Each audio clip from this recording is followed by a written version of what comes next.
My advice on hiring an in-house generalist, jack of all trades, and what kind of questions to ask in the interview, what kind of things to look out for. So first of all, what are we talking about? We're talking about a business that wants to hire someone that does everything. Facebook ads, potentially Google ads, Facebook management, social media management, website admin, that kind of stuff, right?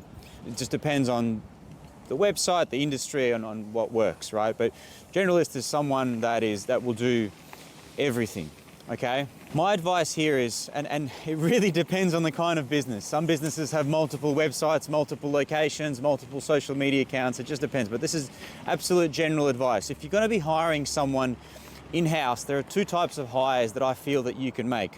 One hire is the one that knows more than you.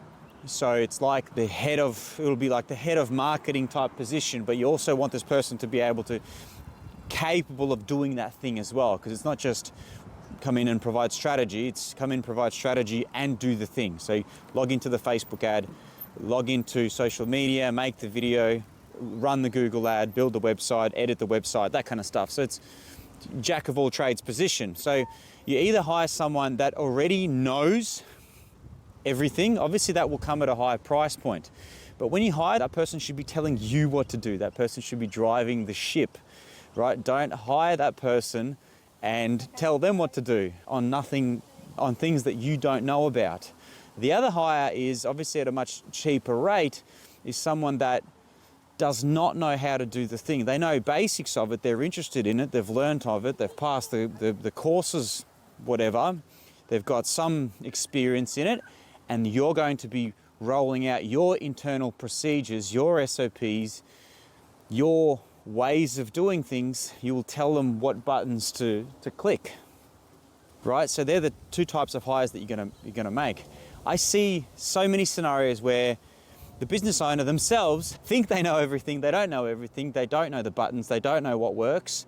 Hire someone junior that knows a little bit about it. They may have logged into a Facebook ad before, they may have looked at some data, but they've never actually driven the ship.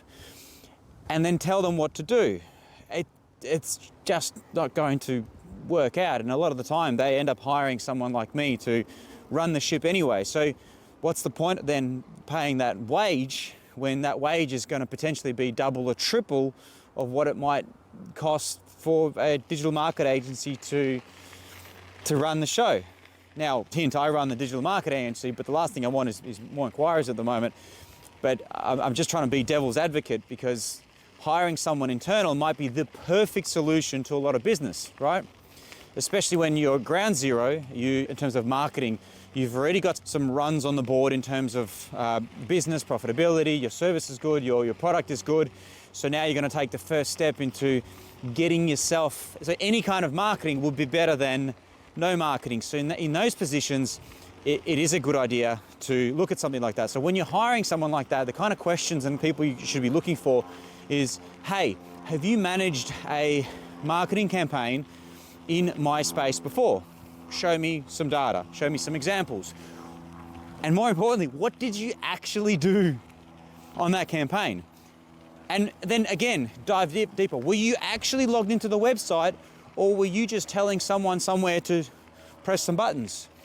Got it. What buttons were you pressing? Were you making pages? Were you making blogs? Were you building backlinks? Were you adding products? Were you optimizing the speed? And that gives you a really quick understanding is, does this person have a technical background? Can they get you out of trouble if the website goes down? Are they going to be an IT generalist? On social media, right? So posting, were you providing the strategy? Were you just making the Canva graphics? Or were you actually running that campaign that you said you did for that other client or that other business? What were you actually doing? Were you turning on and making the ad campaign from scratch? Were you making ad variations? Ask them a few questions about, I don't know, cost per click, something that proves they actually ran it. So that a lot of the time you want to see that data. You can go to Facebook ad library and look at those previous ads. That's not illegal to do that. They don't need to disclose any kind of private company information, but they can say, hey, if you look at Facebook ad library, those were the ads that I ran. So on the SMM, were you creating the videos? Were you recording the videos? Or were you just providing strategy and advice of that should be done, and then a digital marketing agency does that? Because these are all important things. You're hiring this one person to do everything, right? And that might be perfect to some businesses. That might be absolute waste of money to others.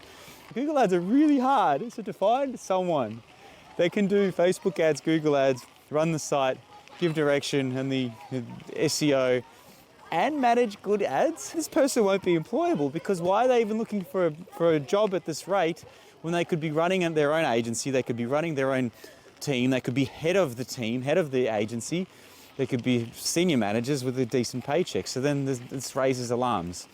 But once again, the questions are, have you ever ran a Google ad in my territory before? Have you ever ran a Google ad?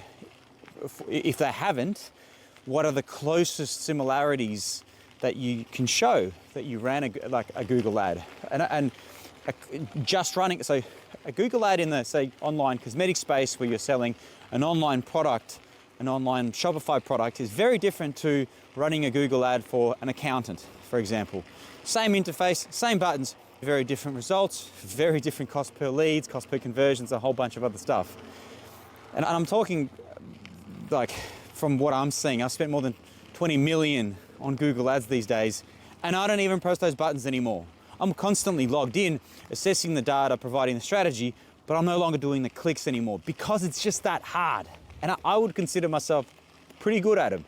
So the kind of questions are, show me what you've done for X other business or in your previous work, show me proof of work, and then dive into that, because you're gonna have your typical people that will put your job description into ChatGPT and ask ChatGPT to write them the perfect cover letter and resume. And the only way to really dissect it is to dive deep into what were they actually doing for that campaign. So if the scenario is that they're running multiple websites, let's say multiple Shopify websites, and then a mixture of press websites. So let's say there's 3 websites. There's already quite a lot that needs to happen to maintain the site, keep everything updated. If SEO is important, then adding fresh content to the website, be it new service pages, guide-like blogs. So then you've got basically a position of a website developer, sort of editor. Could be a hybrid with someone that creates articles or content creator, but that's potentially two positions there. Then you have there's a social media manager, marketer, whatever you call those fluffy positions. Now, a lot of people that post on Facebook have no idea about Facebook ads. So ideally you want someone that has ran ads before. Now, if they've ran ads and succeeded with running ads, they're gonna know what their value is, because they've provided new revenue, new business to a business. So they're gonna be confident. They'll be like, I achieved this. I'm actually worth a lot more than this 50, 60, 70, 80K paycheck, because what's stopping them taking on 3 to 4 clients themselves at 3 to 4K retainers, and there's your wage, right? So I guess what I'm trying to say is there's a lot goes into all of the things, that goes into all of these things. So ideally you want someone that has a track record in running that Facebook ad, posting and making video content for this niche, because video editing and video recording and possibly getting in front of the camera and talking is a whole new thing. And in some spaces it's not relevant, but like for an accountant, for example, I shouldn't say that because we're doing a lot of recording stuff for accountants, but something like a shoe store, that's a very visual space. So you need to have someone that understands a little bit of product videography and how to make this product appealing, or a flower shop, set up some sort of a video station where you're pumping out videos at scale, which is a position within itself.